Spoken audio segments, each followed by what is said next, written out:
I want to talk to you about is, the state of gaming in the state of Ohio. Back in 2009, casino developers made a lot of promises to the voters of the state of Ohio. They promised them $500 million in annual tax revenue, and that money was going to flow to our local governments and our schools. So $500 million to schools and local governments, and they only, they also promised us about 34,000 new jobs. Well, after the voters listened to their message and believed in their message and voted to expand gaming in the state of Ohio, after they listened to that message and listened to those promises, they approved gaming. And then the casino developers decided, you know what? We're not going to build what we said we were going to build.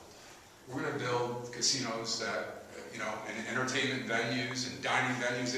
We're going to scale it all back by about 40%. And as a result, at that time, I do want to point out, we were promised that this scaling back, this reduction by 40% would have absolutely no effect on the tax revenues that they promised.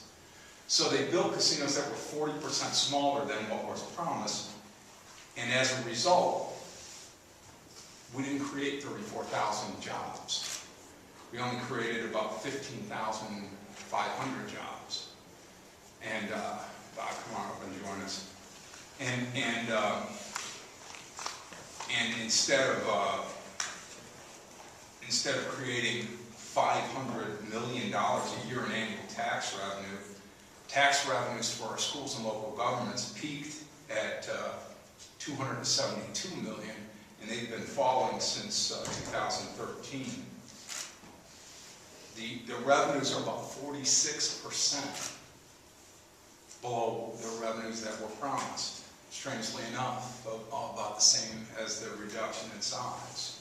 So we kind of analyzed the situation, and we've been investigating, what caused this, and what can we do about it as a General Assembly.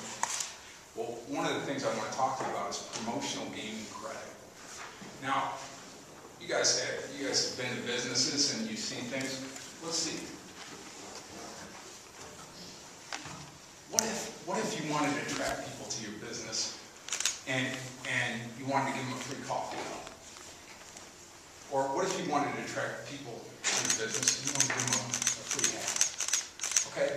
Well, first and foremost, you would pay for the coffee cup and you would pay for the hat. Now, the good thing is you might employ a good Ohio company to manufacture the coffee cup, and you might have hire a good Ohio company to manufacture the hat. What if you wanted to give away cash? What if you wanted to give away good hard cash to attract people to your business? What do you think would be more effective? If you're like me, you probably think cash will probably get more people to come in the door than a nice cup or a nice ball cap. You'd probably be right. But what if I told you that the state of Ohio will cover the cost of the cash for you? Well, you certainly aren't going to be giving out coffee cups and ball caps. You're going to give out cash. And that, my friends, is what promotional gaming credit is about. Promotional gaming credit is something that it came to the legislature, and it was kind of an afterthought in a bill where we were told, hey, look, if they give a guy a free credit to plan the machines, he's not really bringing any money. Let's not tax that.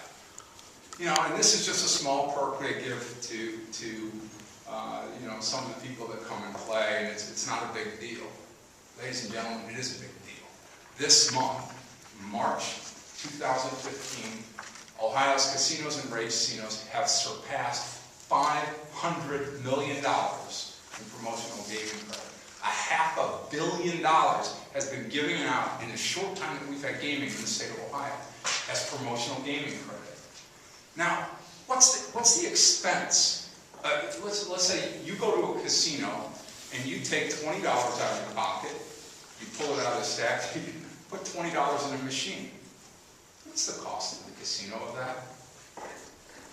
nothing other than the 33% tax that they're going to pay to schools and local governments.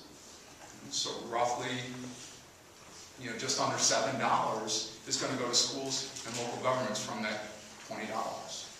So what if you go up to the casino and you walk up to the machine, and instead of putting a $20 bill in, you take a promotional gaming card that you got in the mail and you stick that in, and it puts up $20 in credits? Well, the same thing happens. You lose the $20. What was the cost of the casino? Nothing. We allow them to deduct that from their gaming revenue and not pay taxes. Now, I've heard of the analogy that we are kind of partners in this whole process, and the state gets 33%, not quite a third, but 33% of the revenue, and the casinos get 67% of the revenue. And I've heard, what kind of partners in this? Well, let me ask you, what kind of partnership is it that the junior partner pays 100% of this expense? It doesn't seem right to me.